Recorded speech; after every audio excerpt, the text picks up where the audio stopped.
નમસ્કાર દર્શક મિત્રો, હું છું વાહિદ મસદ્દી અને આપ નિહાળી રહ્યા છો હમ ટીવી ભરૂચ। હવે નિહાળીએ આજના મુખ્ય સમાચારો।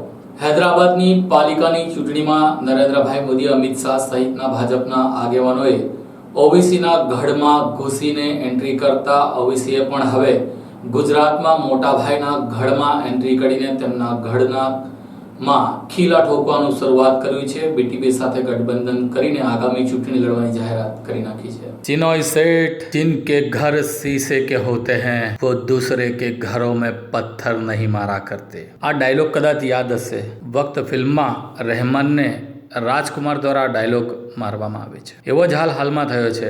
ભારતમાં સૌથી વધુ કેન્દ્રમાં અને લોકસભામાં બોલનાર અને મોદી સરકારને આડે હાથે લેનાર અસદુદ્દીન ઓવૈસીની પાર્ટીએ ગુજરાતમાં એન્ટ્રી કરી છે। હા, ગુજરાતમાં એન્ટ્રી કરી નાખી છે। આજે છોટુભાઈ વસાવાની બીટીપી પાર્ટી સાથે એઆઈએમઆઈ દ્વારા ગઠબંધન કરવામાં આવ્યું છે। સંયુક્ત પત્રકાર પરિષદ પણ સંબોધી દેવામાં આવી છે। ત્યારે આ ડાયલોગ હવે તેમના પર બન બેસે છે, કેમ કે હૈદરાબાદની એક સામાન્ય નગરપાલિકાની ચૂંટણીમાં ગુજરાતી એવા આપણા મોટા ભાઈ નરેન્દ્રભાઈના હુકમથી એવા જ મોટા મસ્ત ગૃહમંત્રી અમિતભાઈ શાહ સહિત ભારતીય જનતા પાર્ટીના વરિષ્ઠ આગેવાનો, મુખ્યમંત્રીઓ પણ આ સામાન્ય નગરપાલિકાની ચૂંટણીમાં ઉતરી પડ્યા હતા। કેમ કે હૈદરાબાદ એ ઓવૈસી બંધુઓનો ગઢ ગણાય છે।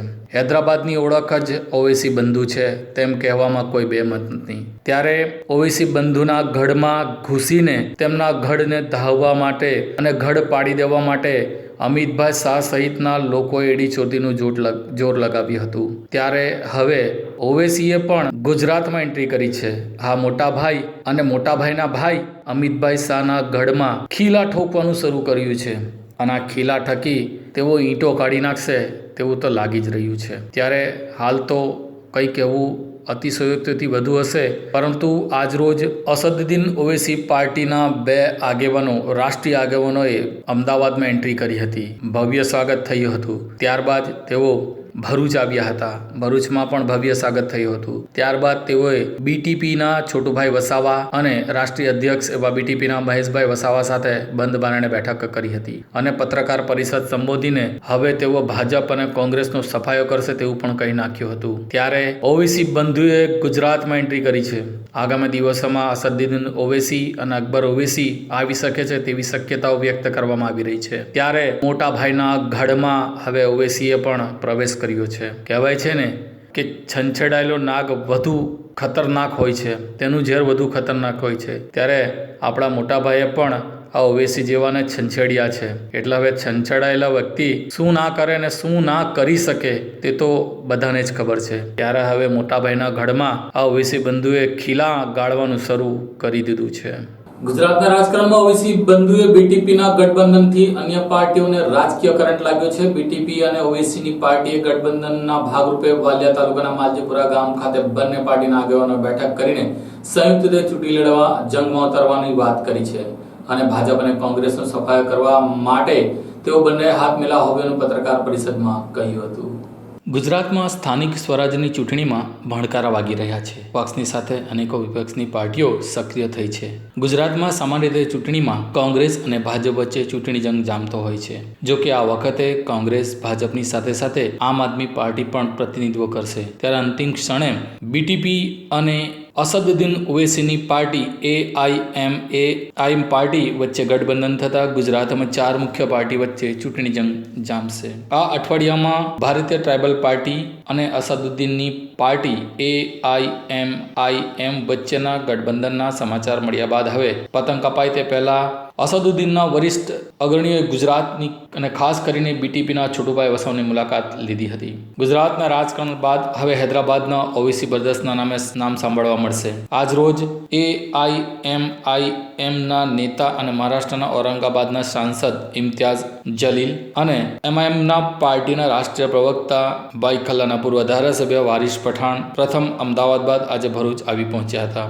ભરૂચના જડેશ્વર ચોકડી ખાતે છોટુભાઈ વસાવા વસાવા અને BTSના કાર્યકર્તાઓ દ્વારા બંને નેતાઓનું ભવ્ય સ્વાગત કરવામાં આવ્યું હતું.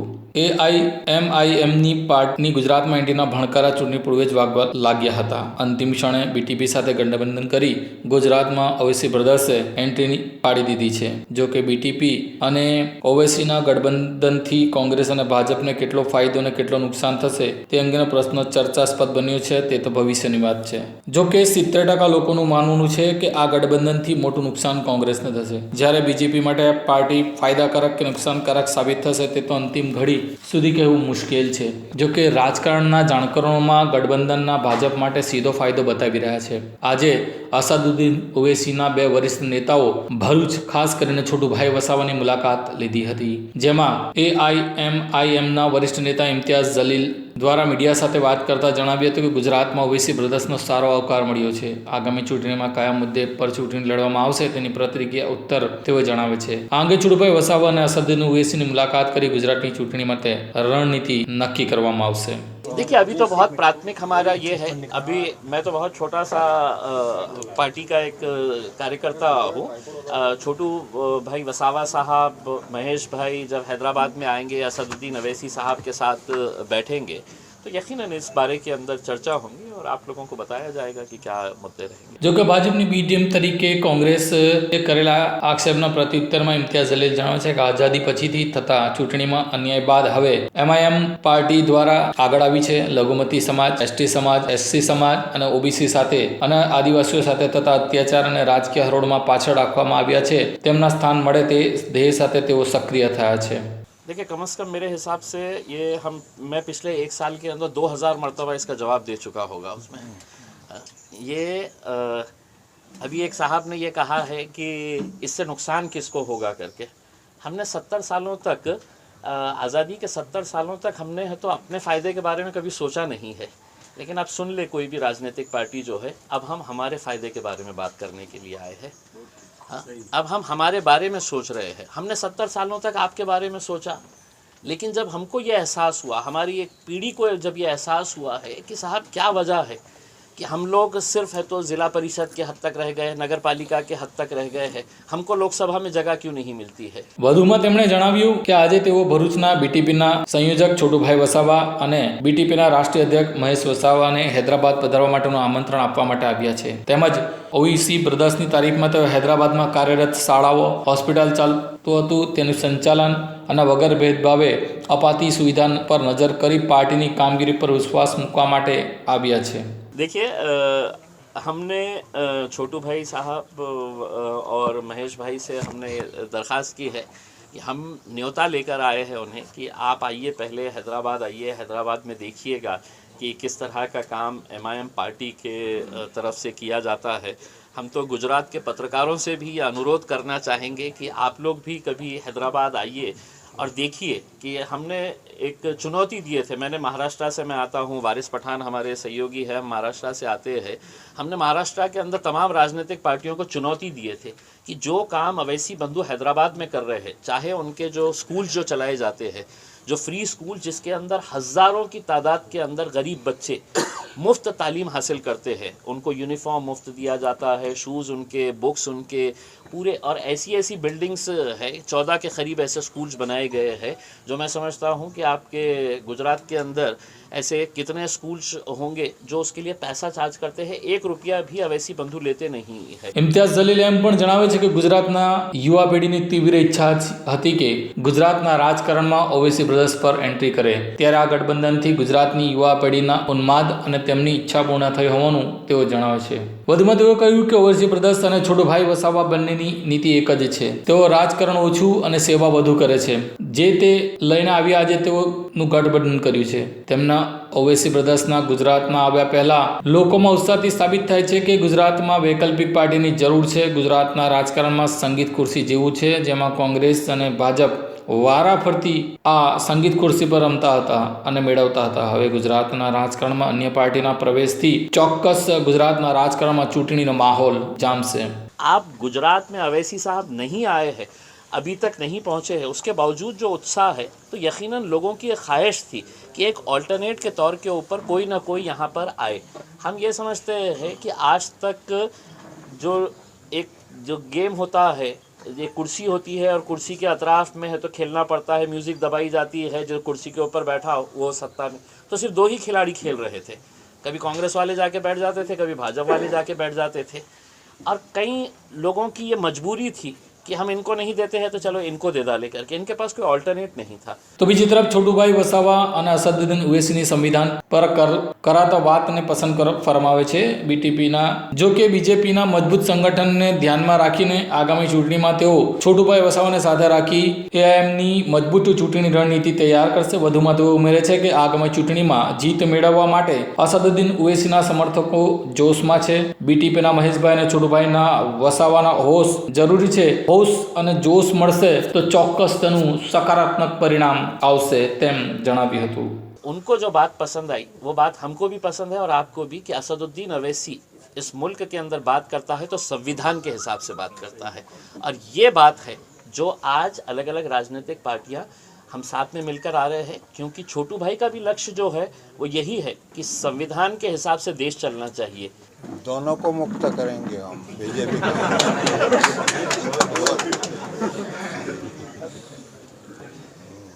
चलिए मान लीजिए सर के हमको क्या फायदा, बीजेपी चलेगी, देश में क्या फायदा? आप ही नहीं बताते असली बात तो देश स्वतंत्र हो जाता ना। જ્યારે આ મામલે છોટુભાઈ વસાવાએ પણ તાલુકા પંચાયત અને જિલ્લા પંચાયત અને નગરપાલિકામાં તેઓ ચોક્કસ ગઠબંધન કરશે અને ચૂંટણી લડશે તેમ છોટુભાઈ વસાવાએ આજે પત્રકાર પરિષદમાં જણાવ્યું હતું। તેમણે વધુમાં જણાવ્યું હતું કે ઇકો સેન્સિટિવના કાયદા પર વાત કરતા જણાવે છે કે નર્મદા જિલ્લાના 121 ગામોમાં આદિવાસીઓની જમીન છીનવી લેવાશે। સ્ટેચ્યુ ઓફ યુનિટી પણ 17 ગામની જમીન છીનવાઈ હોવાના આક્ષેપો તેમણે કર્યા છે। સાથે ભાજપ સરકાર આદિવાસીઓને આતંકવાદી અને નક્સલવાદી બનાવે છે તેવા તીખા પ્રહાર કરતા તેઓ આગામી ચૂંટણીમાં ગુજરાતને ફક્ત કોંગ્રેસ મુક્ત નહીં પણ કોંગ્રેસ ભાજપ મુક્ત કરવા માંગે છે તેવા તીખા પ્રહાર કર્યા હતા।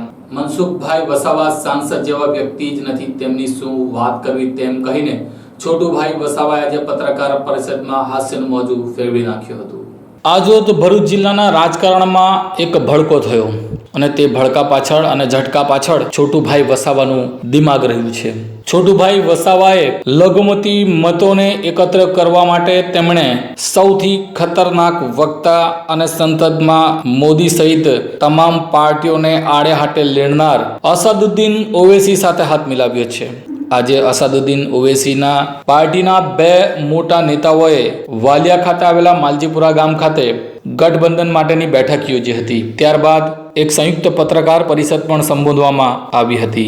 સંયુક્ત પત્રકાર પરિષદમાં આજરોજ છોટુભાઈ વસાવાએ ભારતીય જનતા પાર્ટી અને કોંગ્રેસને આડે હાથે લીધા હતા।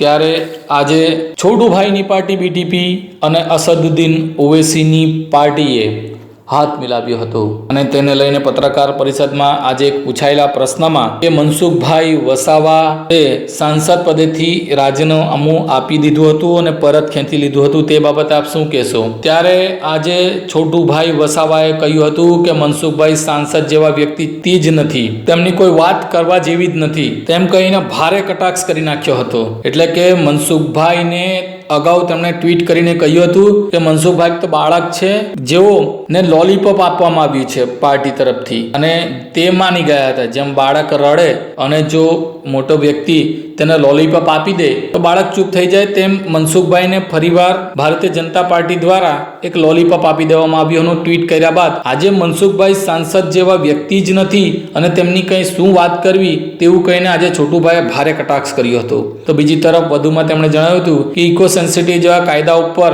તેઓ બોલવા જાય છે પણ સંસદ તરીકે તેઓની રજૂઆત કોઈ સાંભળતું નથી, તેઓ પણ આટકતરો નિર્દેશ તેમણે કરી દીધો હતો। અને છોટુભાઈએ કહ્યું હતું કે આગામી દિવસોમાં તાલુકા પંચાયત, જિલ્લા પંચાયત અને નગરપાલિકાની ચૂંટણીમાં તેઓ અસદુદ્દીન ઓવૈસીની પાર્ટી સાથે મળીને ચોક્કસ રણનીતિ તૈયાર કરશે, વિધાનસભા માટે પણ રણનીતિ તૈયાર કરશે અને પોતાના ઉમેદવારો ઊભા રાખશે। જો કે આજે સાંસદ સભ્ય મનસુખભાઈ વસાવા સાંસદ જેવા વ્યક્તિ જ નથી તેવું કહીને તેમણે સમગ્ર પત્રકાર પરિષદમાં હાસ્ય રેલાવી દીધું હતું। जो अभी आ रहा है, जो पंचायत का है, कॉरपोरेशन का है, इसमें हम मिल के चुनाव लड़ने वाले हैं और परिणाम लाएंगे। कौन से मुद्दे पे आप चुनाव लड़ोगे? हैं? कौन से मुद्दे पे आप चुनाव अरे बार हमारा बजट भी नहीं मिलता है, हमको परेशानी होती है, हमको आतंकवादी बना देते हैं, हमको नक्सलवादी बना देते हैं, तो हम कैसे बैठ के देखते रहेंगे, इसलिए लड़ना चाहते हैं हम। छोटे भाई, आपके गठबंधन से कांग्रेस को फायदा होगा कि बीजेपी को फायदा होगा? उसको या आपको पूछ नुकसान लेना, होगा? हमको नहीं, उसको पूछना। छोटे भाई मनसुख भाई वसावा ने अभी इस्तीफा दिया था। वो तो सांसद जैसा आदमी ही नहीं है, उसकी बात क्या करते हैं। हाँ। इस्तीफा दिया था। वो तो सांसद जैसा आदमी ही नहीं है, उसकी बात क्या करते हैं। हाँ। इस्तीफा दिया था। वो तो सांसद जैसा आदमी ही नहीं है, उसकी बात क्या करते हैं। हाँ। ભરૂચ જિલ્લાના વાતાવરણમાં પલટો આવવાથી શીત લહેર દોડી ગઈ છે. દિવસ દરમિયાન વાદળછાયા વાતાવરણથી લોકોને બેવડી ઋતુનો અનુભવ થયો હતો.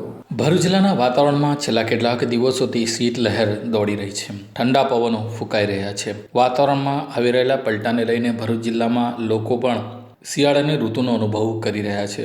ત્યારે થોડા દિવસ પહેલાં જ એટલે કે 2-3 દિવસ પહેલાં જ અસહ્ય ઠંડીથી લોકો તાપણી કરવા અને તાપણા પર નજીક બેસી રહેવા મજબૂર બન્યા હતા. ગરમ કપડાં પહેરવા મજબૂર બન્યા હતા. ત્યાં જ ફરીવાર હવે શીતલહેર શરૂ થઈ છે. આજે ભરૂચ જિલ્લાના વાતાવરણમાં છેલ્લા 2 દિવસથી એકાએક પલટો આવ્યો છે. 2 દિવસથી ભરૂચ જિલ્લાના આકાશ ઉપર કાળા દિબાંગ વાદળો ઘેરાયા છે. આ કાળા દિબાંગ વાદળોને લઈને ગમે ત્યારે વરસાદી માવઠું પડે તેવી શક્યતા ઊભી થઈ છે, જેની સૌથી વધુ ચિંતા ખેડૂતોને થઈ રહી છે. કારણ કે જો કમોસમી વરસાદ કે માવઠું પડે તો ડાંગર સહિતનો અનેકો પાકને નુકસાન થઈ શકે છે, જેને લઈને ભરૂચના ખેડૂતો ચિંતિત છે. ત્યારે 2 દિવસથી ભરૂચ જિલ્લાના આકાશ ઉપર કાળા દિબાંગ વાદળો ઘેરાય છે, અંધારપટ છવાય છે અને લોકો દિવસ દરમિયાન ચોમાસાની અને રાતની દરમિયાન શિયાળાની ઋતુનો અનુભવ કરી રહ્યા છે. આમ ભરૂચ જિલ્લામાં વાતાવરણમાં આવેલા પલટાને લઈને ભરૂચ જિલ્લાના લોકો બેવડી ઋતુનો અનુભવ કરી રહ્યા છે. અંકલેશ્વર શહેર પોલીસ આજે માસ્ક માટે વાહન ચાલકો સહિત લોકોનો આકરો દંડ વસૂલ કર્યો હતો. જો કે દંડ વસૂલ કરવામાં આવતા લોકોના મોઢા પડી ગયા હતા. કોરોનાની મહામારી ચાલી રહી છે, જેને લઈને લોકોને માસ્ક પહેરવું ફરજિયાત છે. રાજ્ય સરકાર દ્વારા માસ્ક ન પહેરનાર વ્યક્તિ પાસેથી 1000 રૂપિયાનો દંડ લેવાનું નક્કી કરવામાં આવ્યું છે. અને દુકાનમાં, જાહેર રસ્તા ઉપર કે ગમે ત્યાં બેઠા હોય અને જો તમે માસ્ક ન પહેર્યું હોય તો પોલીસ આવે કે નગરપાલિકાના કર્મચારીઓ આવીને તમારી પાસેથી દંડ વસૂલ કરી શકે છે. જોકે છેલ્લા કેટલા સમયથી રાજકીય પાર્ટીઓ થઈ રહી છે. ભરૂચ, વડોદરા, સુરત સહિત રાજ્યભરમાં રાજકારણીઓ પેજ સમિતિના પ્રમુખોની મિટિંગો બોલાવી રહ્યા છે, પોતાની રાજકીય પાર્ટીના સંમેલનો બોલાવી રહ્યા છે, બર્થડે પાર્ટી મનાવી રહ્યા છે, અનેકો કામ કરી રહ્યા છે. પરંતુ આ રાજકારણને આંગળી સુદ્ધા અડાડવાનું આ પોલીસ અધિકારીઓને સમજ પડતી નથી. ત્યારે હવે પોલીસ જેમ નબળો ધણી બૈરી પર સૂળો તેવો જ હાલ તેમણે આ પ્રજા પર કરી નાખ્યો છે. રાજ્ય સરકારના આદેશના પાલનના ભાગરૂપે તમે માસ્ક ના ભર્યું હોય એટલે 1000 રૂપિયાનો દંડ ભરવો પડે છે. પોલીસ પણ મજબૂર છે. રાજ્ય સરકારનો હુકમ છે અને રાજ્ય સરકારની અંડરમાં જ પોલીસ કામ કરતી હોય છે. ત્યારે આજે ઉમા ભવન નજીક અંકલેશ્વર પોલીસે દંડ નહીં ભરનાર લોકો પાસેથી કાયદેસરની કાર્યવાહી કરી હતી. માસ્ક નહીં પહેરનાર પાસેથી પૈસા વસૂલ કર્યા હતા. હા, માસ્ક નહીં પહેરે એટલે 1000 રૂપિયા તો ભરવા જ પડે, નહીં તો કાયદેસરની કાર્યવાહી થાય. ત્યારે પોલીસ પણ સમજી રહી છે કે ગરીબ સામાન્ય માણસ, મજદૂર માણસ અને રોજમજૂર કામ કરતો, રોજ કંપની પર જતા વ્યક્તિ પાસે રોજની આવક 1000 રૂપિયા હોતી નથી. પરંતુ હવે રાજ્ય સરકારનો હુકમ છે એટલે હુકમનું પાલન તો કરવું જ પડે. પોલીસે આજે ફરી અંકલેશ્વર પંથકમાં માસ્ક નહીં પહેરનારા લોકો પાસેથી આકરો દંડ વસૂલ કર્યો હતો. ત્યારે લોકો પણ હવે 1000 રૂપિયાનો દંડ ભરવા કરતાં 20 રૂપિયાનું મોઢે કાપડ મૂકીને માસ્ક પહેરે તે જરૂરી છે. કેમ કે કોરોનાની કોઈ વેક્સિન હજુ સુધી કોઈને લગાવવામાં આવી નથી. ત્યારે કોરોનાથી બચવા માટે માસ્ક જ એક ઉપાય છે, તો લોકો પણ હવે માસ્ક પહેરે તે જરૂરી છે. ભરૂચ સબ જેલમાં આંકડાના છોડ નીચે દાટી દેવાયેલો મોબાઈલ ફોન અમદાવાદની ઝડપી સ્ક્વોડ દ્વારા ઝડપી લઈને કબજે કરવામાં આવ્યો હતો અને હવે આ મોબાઈલ પરથી કોના ફોન થાય છે તેની તપાસ શરૂ કરી છે. ભરૂચ સબ જેલમાં અમદાવાદની સ્ક્વોડ દ્વારા અચાનક ચેકિંગ કરવામાં આવતા સબ જેલમાં ઉગેલા આંકડાના છોડ નીચેથી દાટી દેવામાં આવેલો મોબાઈલ કબજે કરવામાં આવ્યો હતો. જેલ સર્કલ 2ના પ્રવેશથી નજીક ઝાડ પાસે ખાડો ખોદીને સંતાડેલો મોબાઈલ પોલીસે કબજે કર્યો હતો. ભરૂચ સબ જેલમાં છાસવારે નાની મોટી મારામારીની ઘટનાઓ બનતી હોય છે. કેટલીક વખતે તો મોબાઈલો ઝડપાય છે. ભૂતકાળમાં પણ મોબાઈલો ઝડપાયેલા છે. ત્યારે ફરીવાર ભરૂચ સબ જેલ વિવાદમાં આવી છે. અમદાવાદની ઝડપી સ્ક્વોડ દ્વારા ગઈકાલે ચેકિંગ હાથ ધરવામાં આવી હતી, જેમાં આંકડાના છોડ નીચે દાટી દેવામાં આવેલો મોબાઈલ કબજે કર્યો છે. ઝડપી સ્ક્વોડ દ્વારા તપાસ કરવામાં આવતા આંકડાના નીચેથી મળેલો મોબાઈલનો EMI નંબર મેળવીને આ મોબાઈલ પરથી કોને ફોન થયા છે, ક્યાં ફોન થયા છે તેની સઘળી વિગત કાઢવામાં આવશે અને જે તે કેદીઓ સામે પણ ગુનો નોંધાશે. ત્યારે હાલ તો ભરૂચની સબ જેલમાંથી મોબાઈલ મળી આવતા આ સંદર્ભે બી ડિવિઝન પોલીસ મથકમાં ફરિયાદ દાખલ કરવામાં આવી છે અને તપાસના ચક્રો ગતિમાન કરવામાં આવ્યા છે. ભરૂચ જિલ્લામાં નર્મદા નદીના કાંઠા વિસ્તારોમાં ગેરકાયદેસર માટી અને હવે રેતી ખનન મામલે જિલ્લા કલેક્ટર અને નંદગામના આગેવાનોએ રજૂઆત કરીને રેતી ખનન રોકવા અપીલ કરી છે. ભરૂચ તાલુકાના નાંદ ગામે નદીના પડમાં ગ્રામ પંચાયતની હદમાંથી ગેરકાયદેસર રીતે માટી ખનન અને રેતી ખનન મુદ્દે ગ્રામજનોએ બાયો ચડાવી છે. ભરૂચ કલેક્ટરને ઉગ્ર રજૂઆત કરી ભારે વાહનોની અવરજવરના કારણે ગ્રામજનોના અકસ્માતનો ભોગ બની રહ્યા હોવાનો આક્ષેપ કરવામાં આવ્યો છે. નાના ગામની હદમાં નર્મદા નદી પર સિમેન્ટના મોટા ભૂંગળા નાખી ભારે વાહનો અવરજવર કરતા હોવાના આક્ષેપો કરવામાં આવ્યા છે. ભરૂચ જિલ્લાના કેટલાક ગામોમાં ગેરકાયદેસર રીતે માટી ખનનના કૌભાંડો ધમધમી રહે છે, ત્યારે હવે રેતી ખનનમાં પણ સ્થાનિક ગ્રામ પંચાયતના સરપંચો અને સભ્યોની મિલીભગત હોવાના અનેક આક્ષેપો થઈ રહ્યા છે. ત્યારે ભરૂચના નાદ ગામે નર્મદા નદીના પટમાં મોટા પાયે રેતીનું ખનન થઈ રહ્યું છે, જેના કારણે નર્મદા નદીમાં પૂરની પરિસ્થિતિઓને કારણે આવા ભૂમાફિયાઓ કરેલા ગેરકાયદેસર રેતી ખનન જગ્યાઓ પર ખાડાઓમાં પાણી ભરાઈ જતા લોકો ડૂબી જવાની ઘટનાઓ બની રહી છે. રાત દિવસ નાદ ગામે નર્મદા નદીના પટમાં ભૂમાફિયાઓ મોટા પાયે રેતી ખનન કરી રહ્યા છે, જેના કારણે કેટલાક ભૂમાફિયાઓ ગૌચરની જમીનમાં પણ માટી ખનન કરી રહ્યા હોવાના આક્ષેપ સાથે ગ્રામજનોએ સમગ્ર ઘટનામાં ગેરકાયદેસર ચાલી માટી ખનન મુદ્દે તપાસ કરવાની માંગણીનું લેખિત આવેદનપત્ર જિલ્લા કલેક્ટરને આપીને રજૂઆત કરી છે. લક્ષ્મણભાઈ રાવલ, હું માજી ડેપ્યુટી સરપંચ નાન ગ્રામ પંચાયત તથા મારી સાથે માજી સરપંચ નાન ગ્રામ પંચાયત તથા માજી તાલુકા પંચાયતના સભ્ય અમૃતભાઈ વસા, અમે બધાએ સાથે મળીને છેલ્લા 1.5 થી 2 વર્ષથી નાનગામ પંચાયતને રજૂઆત કરીએ છીએ કે નાનગામની હદમાં જે રેતી ખનનનું કામ ચાલી રહ્યું છે, છેલ્લા 2 વર્ષથી ગેરકાયદેસર રીતે સરકારશ્રીની કોઈપણ પ્રકારની પરમિશન નથી, છતાં પણ નાનગામ પંચાયત તરફથી એના માટે કોઈ કાર્યવાહી કરવામાં નહીં આવી. હમણાં લાસ્ટ 30/12/2020ના રોજ નાનગામમાં ગામસભા જે ગામસભામાં અમે લેખિત રજૂઆત કરી છે આ બારામાં, અને ગામસભામાં અમે ઘણા બધા પ્રશ્નો પૂછ્યા છે. તો તલાટી ક્રમ મંત્રીશ્રીએ પણ કીધું છે કે આ બારામાં કોઈપણ પ્રકારની સરકારશ્રીની પરમિશન નથી.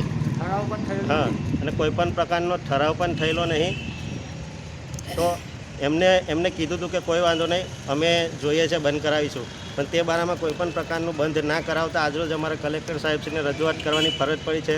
સાહેબ, અમારા ગામમાં જુઓ તો ગૌચરની જંગલોની જમીનમાં 2 કિલોમીટર લાંબા રસ્તા, મોટી ભેખરોનું ખોદકામ કરી એમને ભેખરો તોડી નાખી છે અને લાખો રૂપિયાનું નુકસાન કરાયું છે. આદિવાસીઓની જમીનમાં થઈને રસ્તા પાડ્યા છે. એમને ગામ તળના જે તળાવો છે, જે સિંચાઈ માટે સરકારશ્રીએ બનાવેલા છે, એ તળાવમાં થઈને એમને રસ્તા પાડ્યા છે.